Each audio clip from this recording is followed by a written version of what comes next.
അധികം നേരം എനിക്കിന്ന് ഇവിടെ ഇരിക്കാൻ പറ്റില്ല, കാരണം നാളെ സ്റ്റാർ സിംഗറിൻ്റെ ഷൂട്ടുണ്ട്. മാത്രമല്ല എനിക്കിനി ഒരു കല്യാണത്തിനും കൂടെ ഒന്ന് തല കാണിച്ചിട്ട് വേണം തിരിച്ച് എറണാകുളത്തേക്ക് എത്താൻ. അപ്പോൾ അതുകൊണ്ട് നിങ്ങളുടെ നിഷാദും രവിശങ്കറും, എനിക്ക് റീന മുരളിയുടെ വലിയ ഫാനാണ് ഞാൻ കേട്ടോ. എനിക്ക് റീനയുടെ പാട്ട് കേൾക്കണം എന്ന് അതിയായ ആഗ്രഹമുണ്ട്.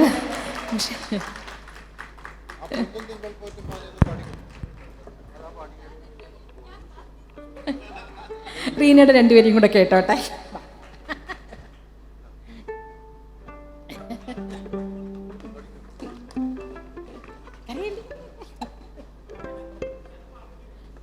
ഏതാ പാടുന്നേ ചോദിക്കുന്നു.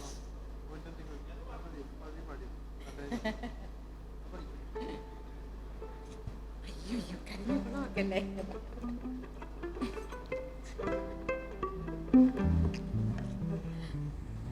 റീനയുടെ തുഷാര ബിന്ദുക്കളെ, അങ്ങനെ കുറേ പാട്ടുകൾ, ജാനകിയമ്മയുടെ കുറേ പാട്ടുകൾ കേട്ടിങ്ങനെ എന്താ പറഞ്ഞ് തരിച്ചിരുന്നിട്ടുണ്ട്. അപ്പം എനിക്കത് നേരിട്ട് കേൾക്കണമെന്ന് ആഗ്രഹം.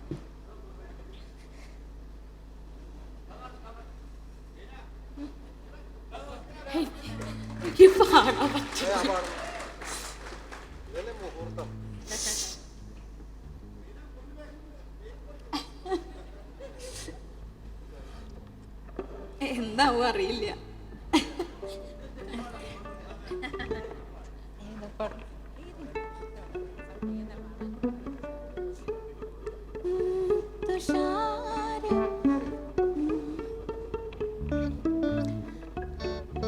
ശ്വാസം മുട്ടുള്ളൂ.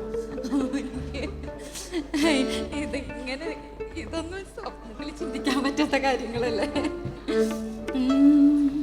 ചേച്ചി ഞങ്ങൾ ചാറ്റ് ചെയ്യാറുണ്ട് കേട്ടോ ഇടയ്ക്ക് ഞാൻ. പക്ഷെ ചേച്ചി ഇങ്ങനെ കഴിഞ്ഞ ഒരു രാമായണ ഫെസ്റ്റിന് ജസ്റ്റ് ഒന്ന് കണ്ട് എനിക്കൊരു ഉമ്മയൊക്കെ തന്നു ചേച്ചി. അങ്ങനെ ഇങ്ങോട്ട് പോയതാണ്. പിന്നെ ഞങ്ങൾ ഇടയ്ക്ക് എപ്പോഴെങ്കിലും ഇങ്ങനെ വാട്സപ്പിൽ ഇങ്ങനെ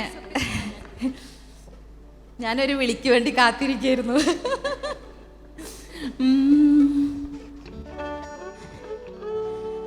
തുഷാര ബിന്ദുക്കളെ നിങ്ങൾ എന്തിനു വെറുതെ ചെമ്പനിരലരിൽ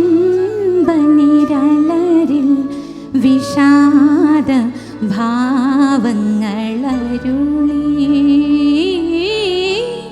തുഷാര ബിന്ദുക്കളെ നിങ്ങൾ എന്തിനു വെറുതെ ചെമ്പനിരലരിൽ വിഷാദ ഭാവങ്ങളരുളി.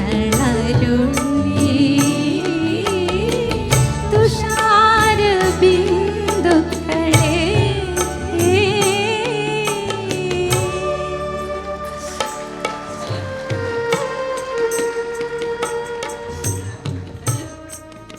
എനിക്കെൻ്റെ ജീവിതത്തിൽ വലിയൊരു സ്വപ്നമാണ് ഇപ്പോൾ. അതെ, ഇതൊക്കെയാണ് ഏറ്റവും വലിയ അവാർഡ്. Thank you.